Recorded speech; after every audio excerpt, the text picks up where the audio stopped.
나 혼자만 야근시키는 사장님, 그는 형부였다. 형부 이러면 안 돼요. 그 순간 형부는 내 귀에 속삭였다. 사장님이라고 불러. 그 말에 나는 눈을 감았다. 그렇게 말해주는 게 오히려 더 편할 것 같았다. 형부의 손이 내 허벅지를 타고 올라왔다. 그 손길은 조심스러웠지만 단호했고 나는 가만히 앉아 또 한 번 그 순간을 맞이했다. 나는 한지연, 42살. 일남 삼녀 중 막내라는 이유로 언제나 철없는 막내 소리를 듣고 살아왔다. 결혼? 타이밍을 놓쳤고 지금은 마음도 없다. 주변에서 아무리 잔소리를 해도 나는 나 혼자 살아갈 생각이다. 적어도 그렇게 믿어왔다. 고향은 부산. 지금까지 부모님과 함께 살았지만 어느 날 큰언니의 전화 한 통이 모든 걸 바꿨다. 지연아, 우리 회사 사람 구하는데 내가 와서 해볼래? 큰언니의 남편, 그러니까 형부는 서울에서 중소기업을 운영하는 대표다. 서울살이 회사를 다니는 나, 그리고 언니네 집에서의 생활. 그 조합이 이상하지 않게 느껴졌던 건 아마 내 삶에 새로운 전환이 필요하다는 걸 나도 알고 있었기 때문일 거다. 그렇게 나는 서울로 올라왔다. 형부와 큰언니, 그리고 조카들이 사는 집. 생각보다 넓고 쾌적했고 무엇보다 형부는 놀랄 만큼 다정했다. 지연아, 오늘 첫 출근이지? 긴장하지 마. 차로 데려다 줄게.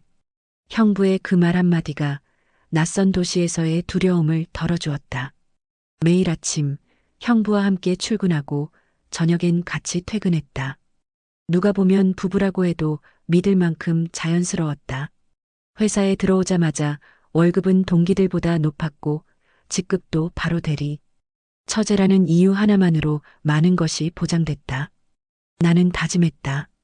이 기회에 돈을 모으고 더 이상 누구에게도 기대지 않는 인생을 시작하겠다고. 하지만 형부는 정말 따뜻하고 유쾌한 사람이었다. 일할 때는 카리스마가 넘쳤고 퇴근길엔 친구처럼 편했다. 나는 어느새 그 사람에게 기댄다는 게 당연해져 가고 있었다. 그리고 그런 나를 큰언니는 못마땅해 했다. 지연이는 내가 말 안 하면 아무것도 안 해. 일 좀 빡세게 굴려요, 여보.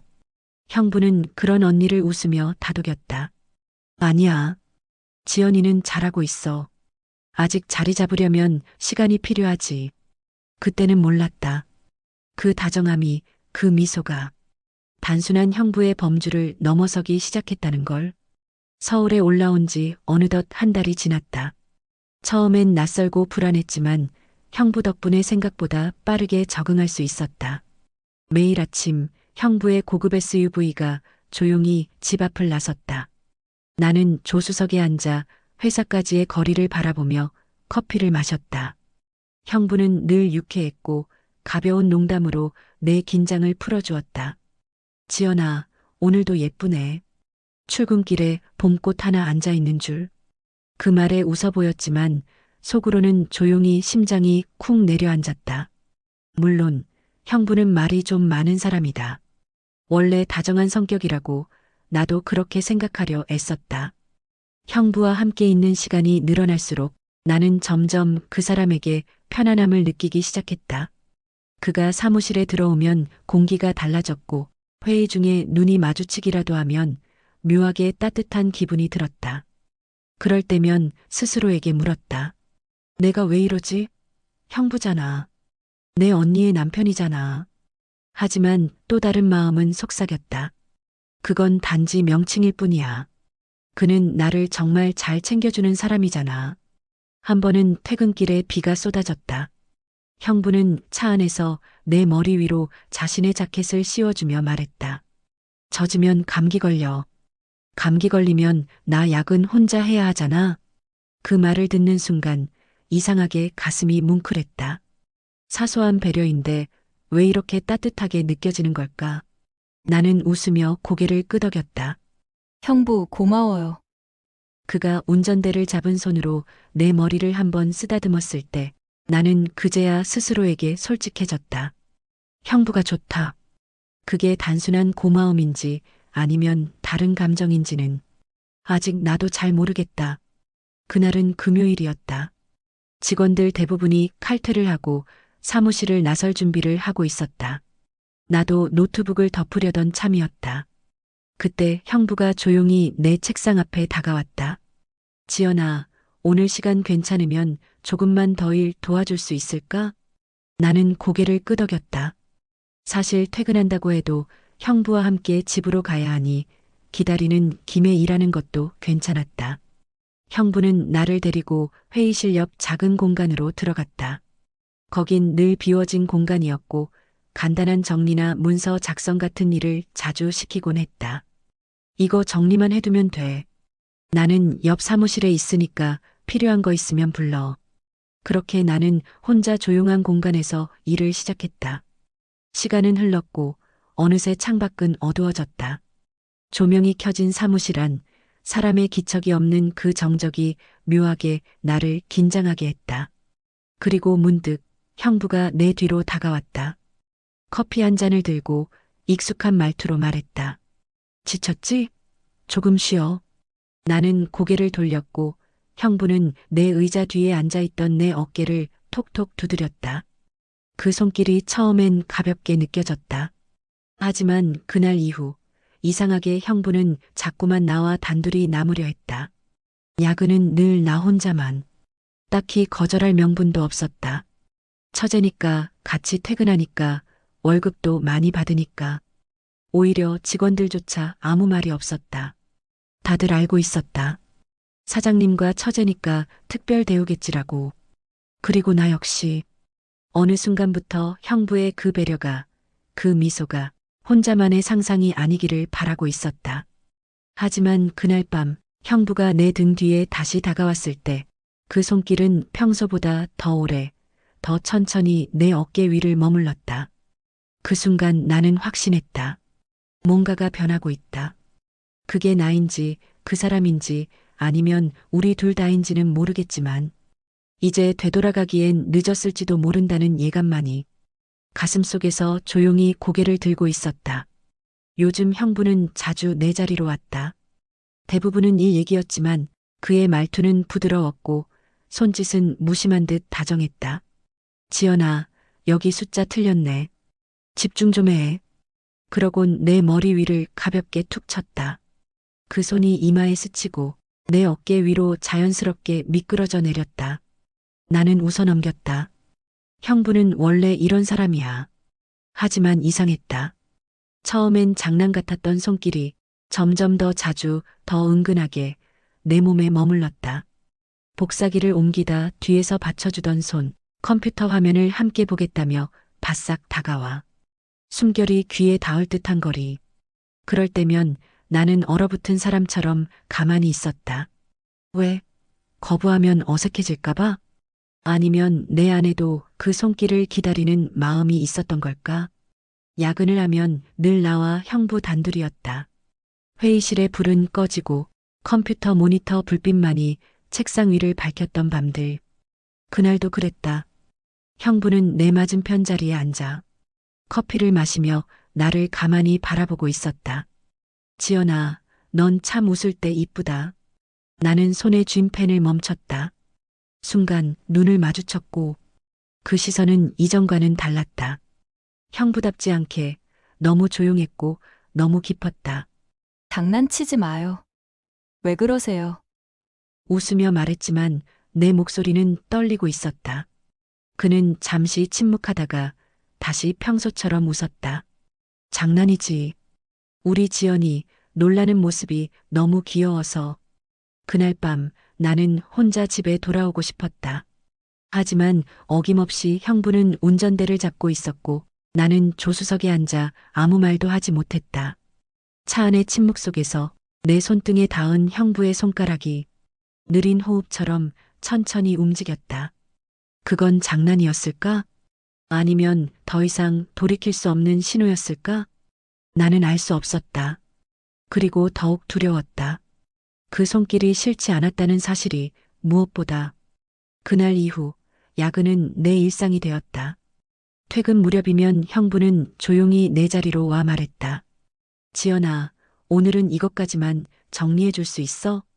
다른 직원들이 짐을 싸고 나가도 나만 남는 건 전혀 이상하지 않았다.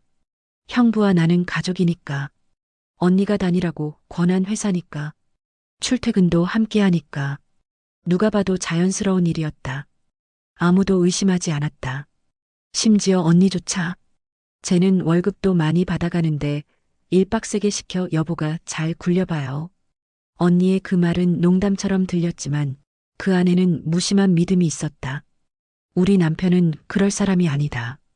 우리 처제는 그런 애가 아니다. 나는 조용히 웃으며 넘겼다.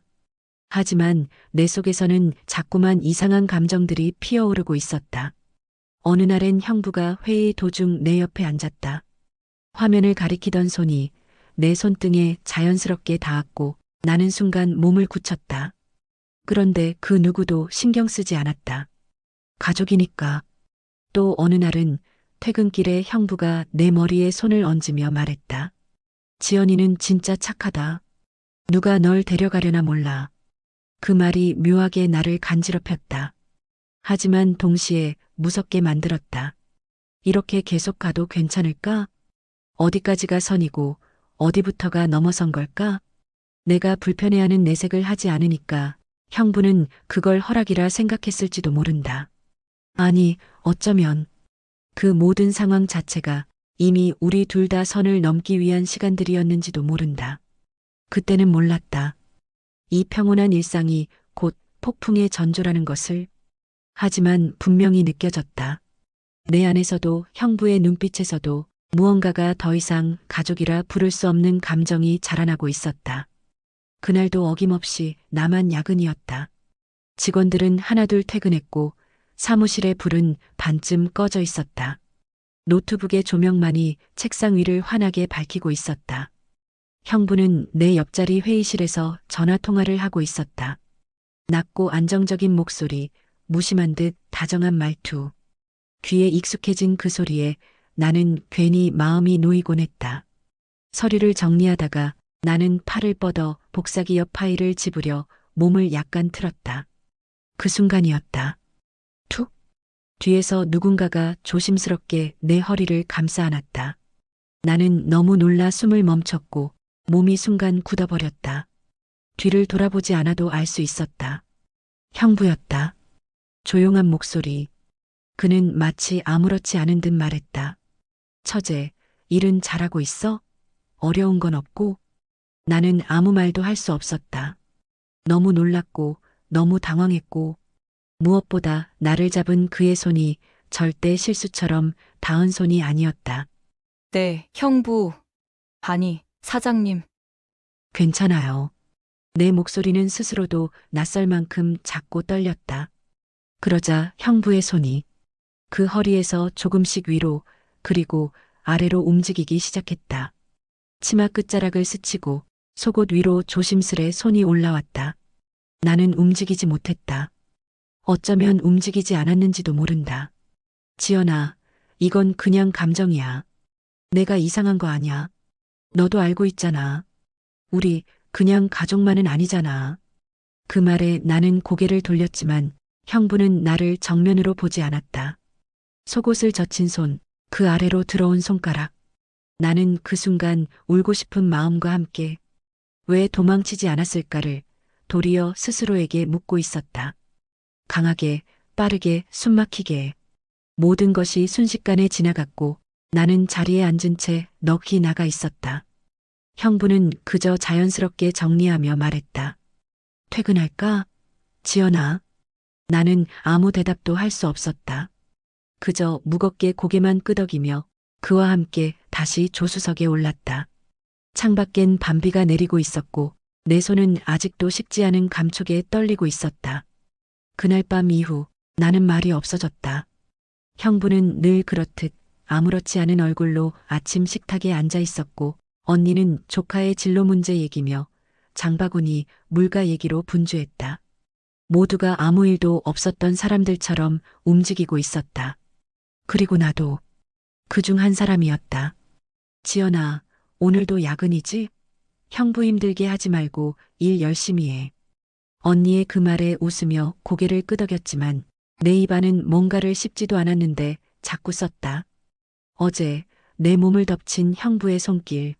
무겁고 강했던 그 감촉이 아직도 선명한데 나는 왜 아무 말도 하지 못하는 걸까? 회사에 도착해도 형부는 변함이 없었다. 지연아, 어제 고생했지? 오늘도 부탁해. 그 말은 마치 어젯밤 우리가 나눈 모든 일마저 업무의 연장선처럼 들렸다. 나는 고개를 끄덕였다. 거부하지도 피하지도 못했다. 왜? 누구에게 말할 수 있을까? 누가 내 편이 되어줄까? 언니, 가족, 직원들, 다들 말할 것이다. 지연이가 뭘 오해했나 보지. 형부가 그런 사람이 아니야. 처제가 오히려 좀 편하게 대했겠지. 그래, 모두가 그렇게 생각할 것이다. 나조차도 확신이 없는데 그저 내가 싫지 않았던 건 아닐까라는 생각이 스스로를 더 괴롭혔다. 야근은 계속됐다. 형부는 더 이상 말로 허락을 구하지 않았다. 그저 조용히 다가와 어깨를 감싸고 입술로 목덜미를 훑고 다리를 쓰다듬었다. 나는 침묵했다. 그 침묵이 형부에게는 허락처럼 들렸을지도 모른다. 하지만 내 마음은 매일 무너지고 있었다. 언제부터였을까? 야근이 두려운 것이 아니라 야근이 기다려지고 있다는 생각이 드는 내가 더 무서워진 건. 그리고 그날 밤 형부는 처음으로 내 손을 잡고 말했다. 지연아, 내가 널 여자로 보고 있다는 거 너도 알고 있었지?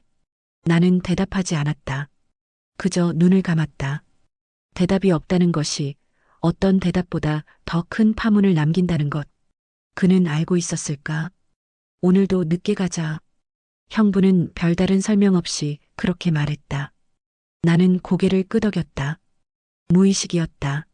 습관처럼 아무 생각 없이 내 안에 누군가가 이제 괜찮아 라고 속삭이고 있는 것 같았다. 모두가 퇴근한 저녁 사무실엔 형광등 불빛만이 차갑게 깔려 있었다. 책상 앞에 앉아 모니터를 바라보는 내 눈은 일에 집중하지 못했다. 숫자들이 흐릿하게 흔들렸고 내 귀는 자꾸만 형부의 걸음소리를 쫓고 있었다. 그리고 기어이 그 소리는 내 뒤에서 멈췄다. 지연아. 형부의 목소리는 낮고 차분하고 마치 그 어떤 잘못된 일도 벌어지지 않고 있다는 듯 평온했다. 그 손이 다시 내 어깨 위에 놓였다. 나는 피하지 않았다. 아니, 피할 생각조차 하지 못했다. 손이 어깨를 타고 흘러내리더니 내 허리를 감싸 안았다. 숨이 멎는 줄 알았다. 하지만 익숙했다. 이제는 그다지 놀라지도 않았다. 힘들지? 내가 너 힘들게 하려는 거 아니야. 그냥 지연이니까. 그냥 널 보고 있으면 자꾸 마음이 움직여. 그 말이 처음엔 거짓말처럼 들렸지만 형부의 손끝이 조심스러웠다는 걸 기억한다. 강제로 끌어안던 날과는 달랐다. 이번엔 마치 내 반응을 기다리는 듯 천천히 움직였다. 그리고 나는 그 손을 뿌리치지 않았다. 고개를 떨구며 작은 목소리로 말했다. 형부 이러면 안 돼요. 그 순간 형부는 내 귀에 속삭였다. 사장님이라고 불러. 그 말에 나는 눈을 감았다. 그렇게 말해주는 게 오히려 더 편할 것 같았다. 형부의 손이 내 허벅지를 타고 올라왔다. 그 손길은 조심스러웠지만 단호했고 나는 가만히 앉아 또 한 번 그 순간을 맞이했다. 이건 분명히 잘못된 일이다. 그런데도 왜 내 가슴은 이렇게 쿵쿵 뛰는 걸까? 야근은 그렇게 끝났고 우리는 아무 일도 없었다는 듯 다시 나란히 엘리베이터를 타고 지하 주차장으로 향했다. 차 안은 조용했고 형부는 라디오를 켜지도 않았다. 조수석 창문 너머로 스쳐가는 불빛들 속에서 나는 문득 이런 생각이 들었다. 나 이미 돌아올 수 없는 강을 건넜구나. 그날 이후 형부의 태도는 더 과감해졌다. 지연아, 오늘은 나랑 외근 좀 같이 갈래? 형부는 평소처럼 웃으며 물었다. 평일 오후 특별한 일정도 없었고 나는 아무 생각 없이 고개를 끄덕였다. 그날은 처음으로 사무실이 아닌 사무실 밖에서 단둘이 있는 날이었다. 도심에서 살짝 벗어난 외곽, 형부의 거래처 미팅을 끝낸 뒤 우리는 늦은 점심을 먹었다. 조용한 식당, 한켠에 떨어진 룸. 불편하진 않았다. 오히려 안정되고 익숙한 그런 분위기였다. 지연이는 참 듣는 말 예쁘게 한다. 그런데 말야, 그런 네가 다른 남자들한테는 너무 무방비야. 형부는 고개를 기울이며 내 눈을 똑바로 바라봤다. 내 입가에 묻은 밥풀을 손수건으로 닦아주는 그의 손길이 순간 너무나 친밀했다. 형부, 그런 말은 좀. 사장님이라니까. 형부의 말투는 장난 같았지만 그 눈빛만큼은 진지했다. 그날 이후였다. 형부는 더 이상 경계선 따윈 지키지 않았다. 퇴근 후 엘리베이터 안에서 그는 내 허리를 안았고 차 안에서 손을 잡았으며 내가 말없이 받아들이는 걸 확인하듯 천천히 하지만 확실하게 행동했다. 야근이 없는 날도 형부는 나를 불렀다. 오늘은 그냥 나랑 와인 한잔 할래? 우리 집에 오늘 우리 둘뿐이야. 언니는 친정에 갔고 애들은 할머니 댁. 이유는 완벽했다. 상황도 흐름도 핑계도. 하지만 문제는 내 마음이었다. 그날 밤 나는 싫다고 말했어야 했다. 하지만 그래요, 조금만 마시면 되겠죠? 라는 말로 나는 또다시 그 사람의 차에 올랐다. 조용한 거실, 은은한 조명 아래 형부는 와인을 따르며 말했다. 지연아, 이젠 그냥 솔직해지자. 나만 이런 감정 갖고 있는 거 아니야. 그렇지? 나는 아무 대답도 하지 못했다. 그 사람은 내 손을 잡았고 내 무릎을 감쌌고 그대로 몸을 기울여 내 입술을 덮었다. 이번엔 놀라지도 않았다. 밀어내지도 않았다. 그저 눈을 감고 있었다. 무서웠다. 그가 아니라 이 상황에 적응해버린 나 자신이. 지연아, 오늘은 그냥 아무 말도 하지 말고 있어줘. 형부는 그렇게 말하며 내 손을 잡았다. 집안은 조용했고 형부가 사는 이 공간이 언니의 집이라는 사실도 그 순간만큼은 지워진 듯 느껴졌다. 우리는 마주 앉아 와인을 한 잔씩 마셨다. 그는 내 손을 놓지 않았고 나는 그 손을 떨쳐내지 않았다. 형부는 조용히 나를 바라보다 말했다.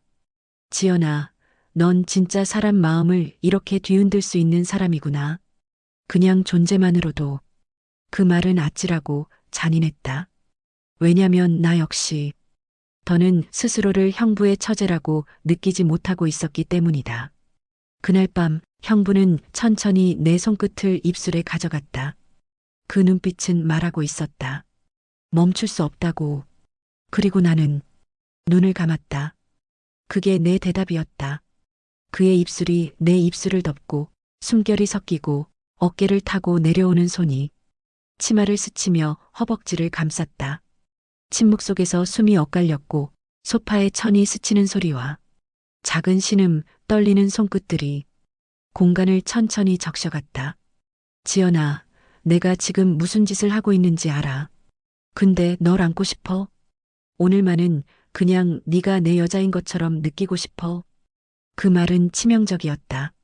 나는 저항하지 않았고 오히려 그의 옷깃을 잡아당겨 더 깊이 몸을 기대었다. 그날 밤 나는 형부의 처제가 아니라 한 남자의 여자가 되었다. 그리고 다음 날 아침 햇살이 커튼 틈으로 새어 들어왔을 때 나는 여전히 형부의 품 안에 있었다. 그의 팔이 내 허리를 감싸고 있었고 나는 이불 속에서 조용히 눈을 떴다. 끝났다. 라는 생각과 함께 이제 시작일지도 모른다. 는 두려움이 동시에 엄습했다. 그의 집에서, 언니의 공간에서 나는 그 남자의 품에 안겨 있었다. 돌아갈 수 없는 문을 넘어선 밤. 그리고 너무 조용한 아침. 나는 조용히 속삭였다.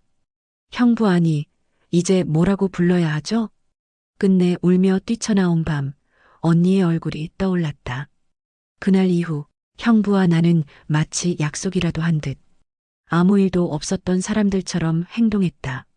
사무실에서도 집에서도 심지어 단둘이 야근을 하는 밤에도 형부는 아무 말도 하지 않았다.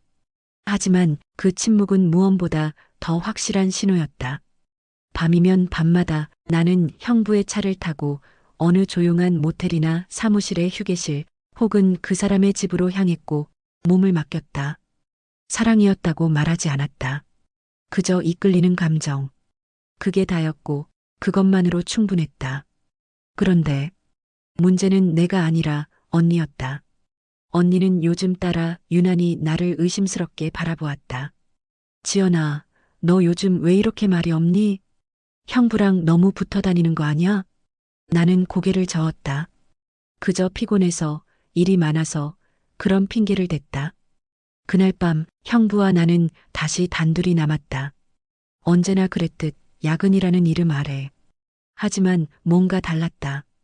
형부는 점점 거칠어졌고 나는 더 이상 그 손길에 편안함을 느끼지 못했다. 그의 손이 내 치마를 거칠게 걷어올렸을 때 나는 처음으로 크게 소리쳤다. 형부, 그만해요. 제발이요. 이제 무서워요. 그는 멈췄지만 한참을 내 앞에 서서 말없이 나를 바라보다가 고개를 떨궜다. 미안해. 나도 내가 왜 이러는지 모르겠어. 나는 가방을 챙겨 들고 혼자 엘리베이터를 타고 사무실을 뛰쳐나왔다. 비가 내리고 있었다. 어깨가 젖는 줄도 몰랐다. 그리고 집 앞에 도착해 현관문을 열었을 때 부엌에서 설거지를 하던 언니가 놀란 눈으로 나를 바라봤다. 지연아, 어디 갔다 왔어? 이 시간에 왜 젖었어? 나는 대답하지 못했다. 눈물이 비보다 먼저 쏟아졌다. 그 순간 형부의 손보다 차가운 건 언니의 시선이었다. 그날 이후 나는 형부의 눈을 피했다. 집에서도 회사에서도 형부 역시 나에게 다가오지 않았다. 우리는 서로 모르는 사람처럼 모든 걸 되돌리려 애쓰는 연기 속에 숨어 살았다. 하지만 무너진 관계는 원래대로 돌아가지 않았다. 어느 날 아침 언니가 조용히 내 방 문을 열었다. 그리고 아주 작은 목소리로 말했다. 지연아, 요즘 내 눈빛이 너무 슬퍼 보여. 무슨 일이 있었던 거니? 나는 그 말에 터져나올 뻔한 울음을 꾹 삼켰다. 아무 말도 할 수 없었다.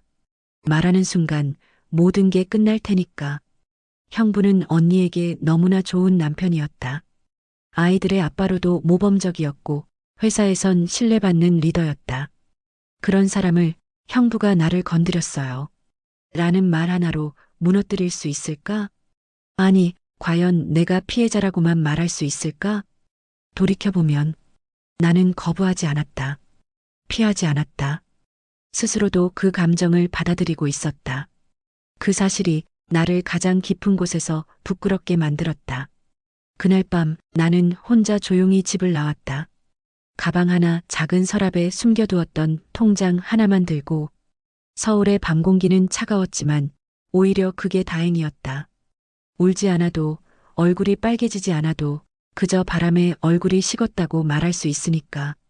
나는 집을 나서며 마지막으로 언니에게 메시지를 보냈다. 언니, 미안해. 나 조금 멀리 다녀올게. 나중에 시간이 지나면 모든 걸 말할 수 있을 때가 오면 그때 얘기할게. 며칠 뒤 형부에게도 연락이 왔다. 지연아, 너가 말 한마디만 하면 난 다 내려놓을 수 있어. 널 위해서라면 뭐든. 하지만 나는 아무 답도 하지 않았다. 그건 이제 나 혼자 감당해야 할 일이라고 생각했다. 가족이라는 이름 아래 가려졌던 욕망, 침묵이라는 말 속에 감춰졌던 공범의 그림자. 내가 지켜야 했던 건 형부도 언니도 회사도 아니었다. 결국 나 자신이었다. 그리고 이 이야기를 들은 당신이라면 어떻게 했을까요? 모든 걸 털어놓고 상처를 마주했을까요? 아니면 조용히 이 기억을 가슴속에 묻고 살아가셨을까요?